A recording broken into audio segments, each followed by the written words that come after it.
Je m'appelle Alexis Guéry, je suis secrétaire général du label Église Verte.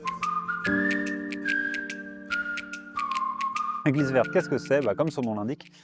c'est un label au service de la transition environnementale des églises et des institutions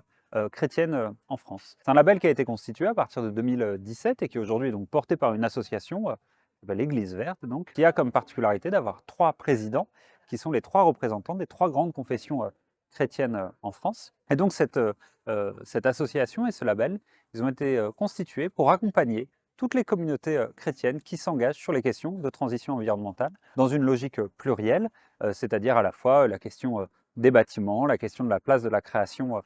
dans les prêches, l'accompagnement des communautés,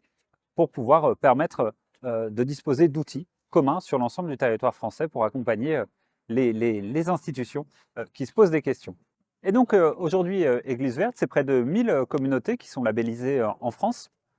avec une particularité qui est une très forte implication des paroisses membres de l'Église protestante unie. Ce n'est pas un label classique, on n'est pas ici pour donner des points, on est avant tout là pour permettre et encourager les dynamiques, les volontés des églises pour pouvoir évoluer sur ces questions environnementales. Un des aspects particulièrement aussi intéressants d'Église Verte, c'est son caractère œcuménique, puisque localement, on peut se retrouver avec une paroisse protestante qui peut rentrer en échange, en contact avec ses homologues catholiques ou orthodoxes qui se retrouvent eux aussi labellisés, l'occasion de rencontres, de partenariats. Et le fait d'avoir en commun ce souci et ce respect commun de la création avec une méthode, un accompagnement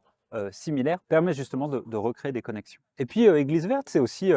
l'Église du XXIe siècle, voire même du XXIIe siècle, c'est la capacité aussi à affirmer une Église inscrite, ancrée dans son temps,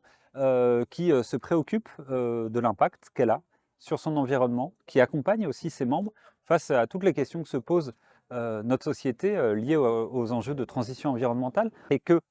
y a aussi des ressources spirituelles, personnelles, qui vont nous permettre de penser ces différentes transitions à venir.